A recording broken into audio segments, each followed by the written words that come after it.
여러분에게는 최고로 거하고 싶은 장소가 있으십니까? 혹시라도 휴가 중에 가장 최고로 꼽는 휴가 때 머물렀던 장소는 있으십니까? 어떤 분들은 가장 쉼을 얻고자 하는 그 장소를 최고의 장소라고 꼽고, 어떤 분들은 가족들과 함께 머물 수 있는 곳, 그곳이 최고의 거하는 장소라고 이야기합니다.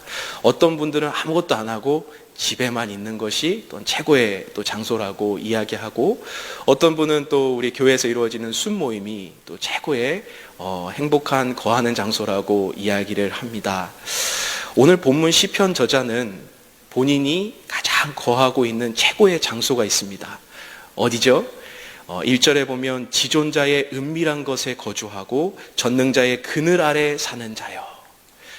이 표현은 하나님께서 머무시는 곳이 최고의 장소이고 최고의 행복한 곳이다 라는 것을 이야기하고 있습니다. 하나님의 임재의 장소. 어디가 떠오르시죠?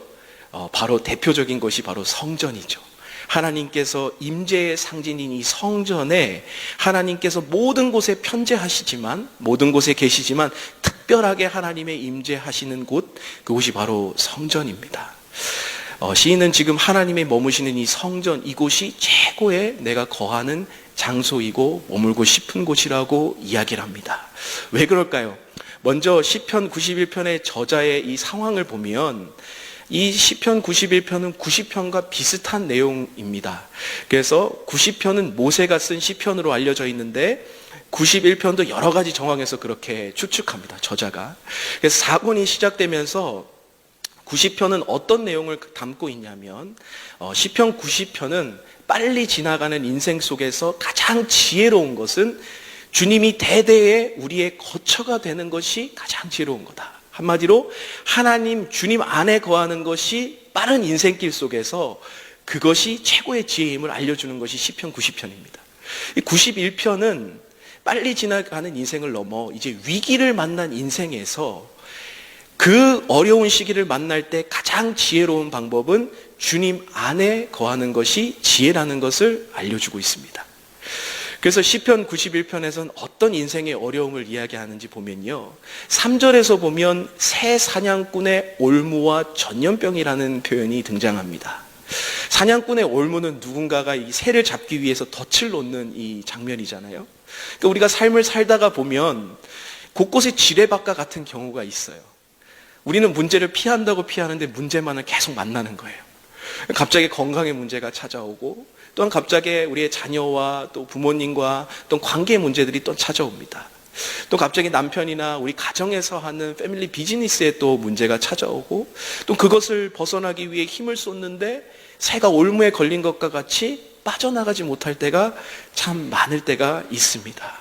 그런 인생의 위기의 모습이 마치 새가 덫에 걸린 것과 같은 이 표현으로 이 시편 저자는 적고 있는 거예요.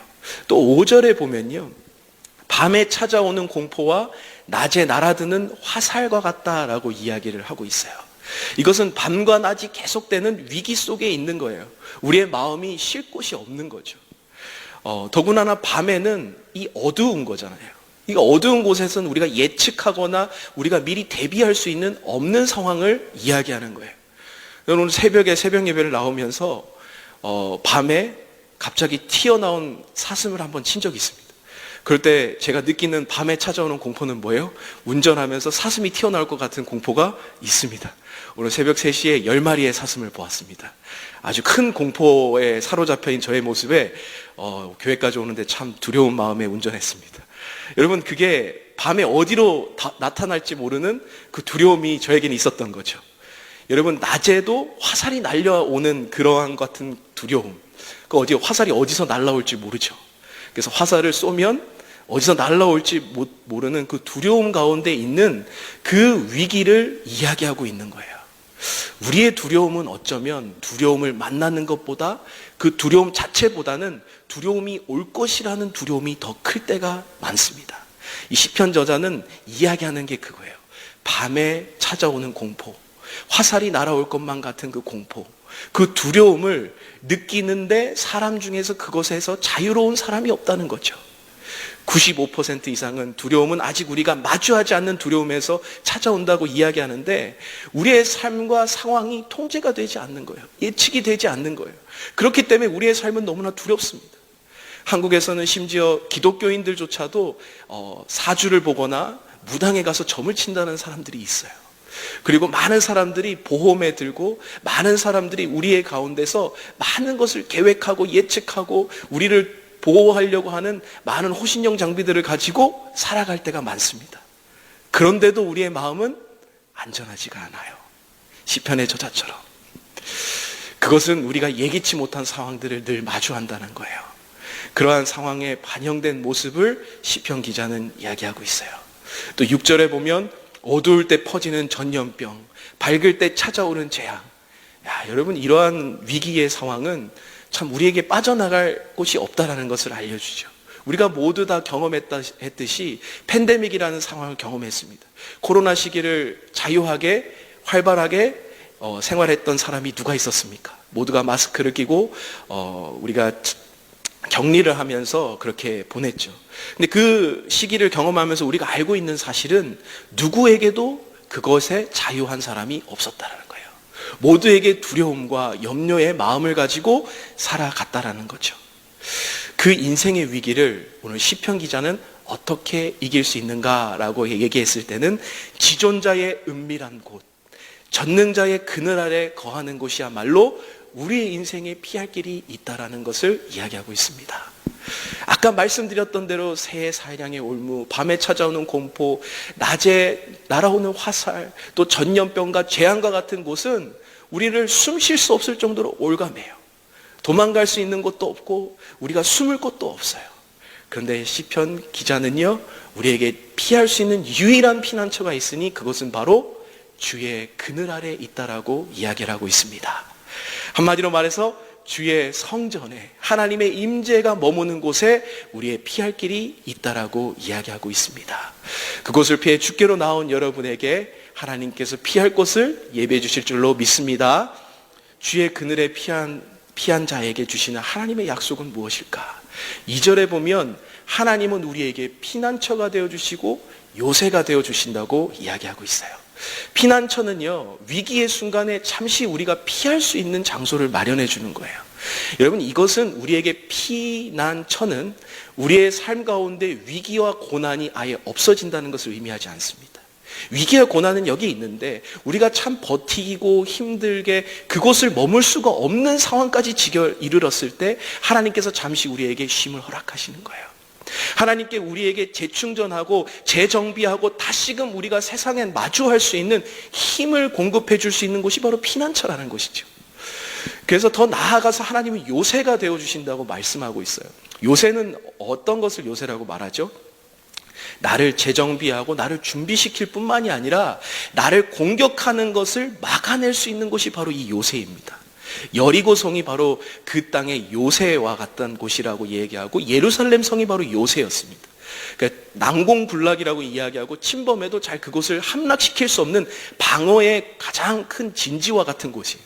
근데 그 요새와 같이 하나님께서 되어주시겠다는 것은 우리의 끊임없는 공격 속에서 내가 마지막으로 그곳을 지켜내는 내 요새와 같은 곳이 될 수 있다는 것은 공격과 위험이 전혀 없다는 것이 아니라 내가 반격하여서 내가 그곳을 기점으로 다시 한번 일어설 수 있는 힘이 되어주신다는 하나님의 약속이 있는 거예요.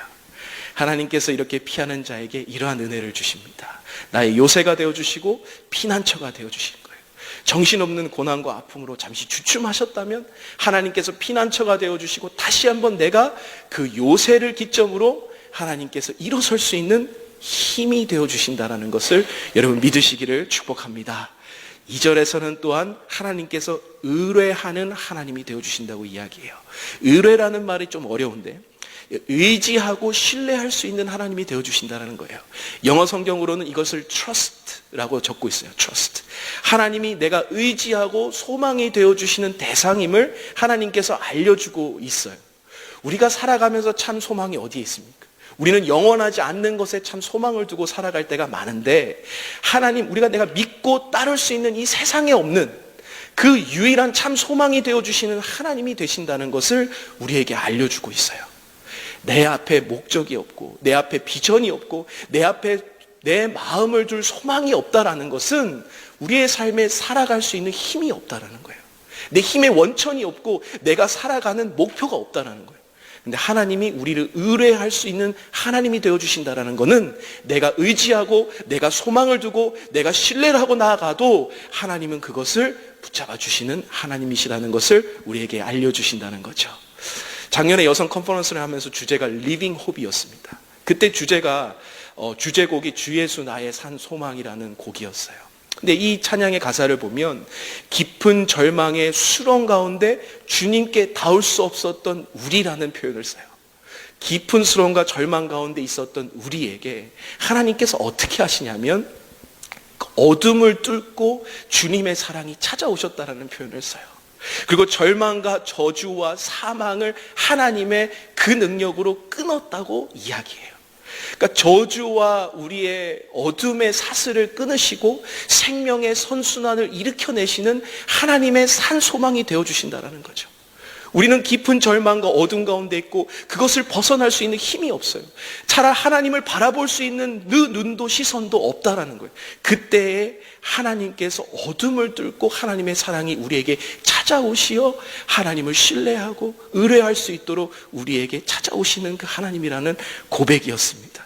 이게 얼마나 많은 우리에게 소망을 불러주시고 얼마나 큰 은혜가 되는 겁니까? 여러분, 영원한 것을 위해서, 그 영원한 소망 되시는 그 하나님을 위해서 살아갈 수 있는 것만으로도 우리에게는 참 우리에게 위로가 되고 힘이 될 줄로 믿습니다. 여러분, 4절을 보면요, 그가 너를 기치로 덮으시리니 내가 그의 날개 아래 피하리로다 라고 적고 있어요. 이게 무슨 모습이에요? 날개 아래에 덮은 모습을 보면 어떤 생각이 드세요? 새끼가 위기를 처했을 때 그 어미새가 그 새끼를 자신의 날개 아래에 품는 모습이 생각나지 않으세요? 예수님께서도 이 암탉이 새끼를 품는 것 같은 모습을 하나님께서 그렇게 우리를 지키셨다라는 표현으로 우리를 적고 있는 모습이 있습니다. 마태복음 23장 37절을 보면 암탉이 그 새끼를 날개 아래에 모음과 같이 내가 내 자녀를 모으려 한 일을 몇 번이냐라고 적고 있어요. 내가 구약 성경에서 그렇게 자기 새끼를 보호하는 것처럼 이스라엘 백성을 내 날개 아래 보호하셨다라고 적고 있는 거예요. 하나님께서는 그 날개 아래에 우리를 품고 우리를 지키고 보호하고 계세요. 그리고 그 어미새가 심지어 독수리나 그 사냥감의 먹이가 되는 한이 있어도 자기 새끼는 끝까지 보호하시는 거죠. 예수님께서 바로 그러셨죠. 자신은 십자가에 드리는 상황에서도 자기의 백성과 자기의 자녀들을 구원하시는 하나님이셨다라는 거예요. 그 날개 아래에 있으면 어떤 소나기와 태풍과 우리의 그 어떤 독수리와 같은 것들도 우리는 보호하실 수 있다라는 거예요. 하나님의 보호하심은 더 나아가서 7절에 이렇게 표현합니다. 1000명이 내 왼쪽에 10,000명이 내 오른쪽에서 엎드려진다. 그 어떤 원수가 우리에게 와도 엎드려짐을 당할 것이다 라고 적고 있는 거예요. 그리고 이 재앙이 내게 가까이 올 수 없다는 것을 시인이 선포하는 거예요. 10절에는 또 나아가서 화가 내게 미치지 못하며 재앙이 내 장막에 가까이 오지 못할 것이다. 11절 12절에 보면 천사가 너를 지키게 하는데 발이 돌에 부딪히지도 않을 것이다. 여러분, 엄청난 약속들 아니에요? 우리가 모든 위기에 결국 우리를 삼키지 못하고 우리를 털끝이라도 우리를 건들 수 없다라는 하나님의 약속과 보호하심이 있다라는 겁니다. 이러한 약속과 보호하심을 경험한 여러분 되시기를 축복합니다. 우리에게 이 하나님의 이러한 약속과 보호하심 속에서 한 가지 우리가 오해가 있습니다. 마치 하나님의 보호가 우리에겐 천하무적과 같은 거예요.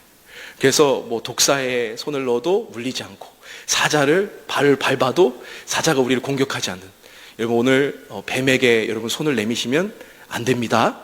그리고 사자에게 여러분을 몸을 맡기시면 잡아먹히는 거예요. 우리의 삶에서 이러한 시험과 환난과 고난이 없는 것처럼 이야기가 되어지지만 시험과 환난과 고난이 없다라고 이야기하는 것이 아니에요.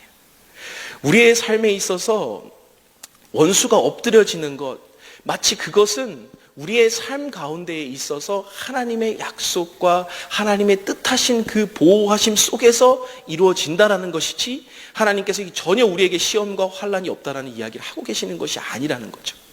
여러분 누가복음 4장을 가면 마귀가 예수님을 시험하는 장면이 있어요. 근데 예수님을 시험하면서 세 번째 시험에서 성전 꼭대기에 올라가서 하나님 아들이라면 뛰어내리라고 이야기해요. 그리고 인용했던 본문이 바로 시편 91편 11절 12절입니다. 내가 뛰어내려도 발이 돌에 부딪히지 않게 천사를 보내 너를 지켜줄 거 아니냐? 뛰어내려라. 굉장히 1차원적으로 이 하나님의 보호하심을 적용하고 있는 이 사단을 보여주고 있습니다. 근데 팀 켈러는 이 본문을 묵상하면서 이러한 이야기를 해요. 팀 켈러 목사님께서는 이전에 본문을 종합적으로 보고 해석해야만 우리가 이해할 수 있습니다. 본문만을 보고 마치 고난이나 위기를 경험하면 하나님이 보호하심이 없는 것처럼 보여지면 그 약속이 거짓으로 알 수 있기에 우리 하나님을 떠날 수 있다는 논리가 이루어질 수 있습니다. 그래서 이 본문에서의 종합적인 내용과 설명은 무엇이냐면 하나님께서 지켜주심이 없는 것도 아니고 우리에게 고난과 환난이 없는 것도 아니고 모든 것이 다 존재하지만 하나님의 그 약속과 하나님의 그 뜻을 이루어 나가시는 데 있어서는 한치의 변함도 없고 하나님의 뜻 안에서 우리의 모든 것을 이루신다는 것을 우리는 알 수 있습니다. 하나님의 허락하심이 없다라면 우리는 땅끝, 털끝 하나도 우리에게 해함이 없다고, 우리의 해함이 없다라는 것도 하나님께서 말해주셨어요. 욥이 사단에게 있어서 시험을 받을 때에 여러분 욥의 시험도 마찬가지 내용이었죠. 하나님 복 받았으니까 하나님 섬기는 거 아닙니까? 그래서 재앙을 주도록 허용했잖아요. 근데 욥에 있어서 하나님은 그 구원의 견인까지, 하나님께서 그 욥을 인도하는 데 있어서까지 욥의 영혼은 털끝도 손도 대지 못하게 했어요. 욥에 있어서 생명도 하나님께서는 건들지 못하게 하셨어요. 욥을 궁극적으로 하나님께서 인도해 나가셨던 하나님의 역사와 보호하심은 여전히 변함없이 있었다는 것을 우리는 알 수 있습니다. 하나님의 보호하심은 1차적인 보호하심이 아니에요. 하나님의 보호하심은 하나님의 완전한 하나님의 역사 속에서의 그 보호하심과 우리의 영혼과 우리의 궁극적인 승리와 우리의 미래적인 승리를 향한 하나님의 완전하신 보호하심이에요.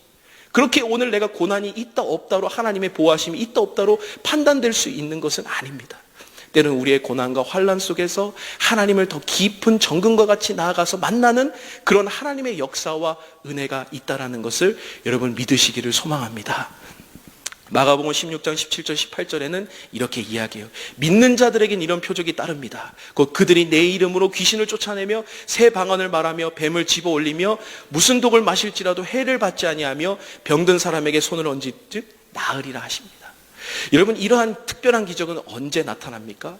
하나님의 그 뜻을 이루어 가시는데 생명사역을 함에 있어서 하나님의 특별한 보호하심이 있다는 거죠. 우리 하나님의 백성에게 있어서 하나님을 사랑하고 하나님을 아는 일에 있어서 최고의 하나님의 그 뜻을 이루어 나가는 하나님 백성에게 우리에게 주시는 하나님의 보호하심과 축복이라는 것을 여러분 믿으시기를 소망합니다. 14절에서 16절을 보면 이 내용을 이렇게 보완해요. 그가 나를 사랑한즉 내가 그를 건지리라. 그가 내 이름을 안즉 내가 그를 높이리라 라고 이야기를 해요. 사랑한다는 것은 사랑하는 대상을 위해 모든 것을 내려놓는 거예요.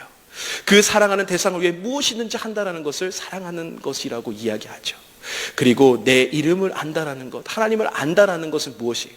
단순한 지식적인 알미 아니라 하나님을 야다하여서 내 전인격적인 암과 깊은 교제 속에서 나오는 것이 바로 이 하나님을 안다라는 거잖아요. 하나님을 알고 사랑하는 것, 하나님의 마음을 알고 하나님의 그 뜻을 헤아리는 그 하나님의 백성에게 하나님께서는 더 특별하게 보호하시는 하나님의 역사가 우리의 삶에 나타난다는 것을 하나님께서는 우리에게 알려주고 싶으신 것입니다. 하나님의 역사와 보호하심이 우리의 삶 가운데 존재한다는 겁니다. 사랑하는 여러분, 인생의 위기를 만났습니까? 혹시라도 예기치 못한 일들로 두려움에 계십니까? 오늘 하나님 안에 피하시고 하나님 안에 거하십시오. 하나님은 피난한 처가 되시고 요새가 되시고 날개 아래에 회복이 있음을 여러분 우리에게 알려주고 있습니다. 이 회복의 기적은 또 다른 생명의 기적을 위한 하나님의 역사임을 하나님께서 우리에게 깨닫기를 원하십니다. 오늘 하나님을 사랑하고 하나님을 아는 자에게 하나님께서 건지신다고, 하나님은 높이신다고 우리에게 이야기하고 있다는 겁니다. 오늘 이 말씀이 여러분에게 도전이 되고 은혜가 될 줄로 믿습니다. 함께 기도하겠습니다.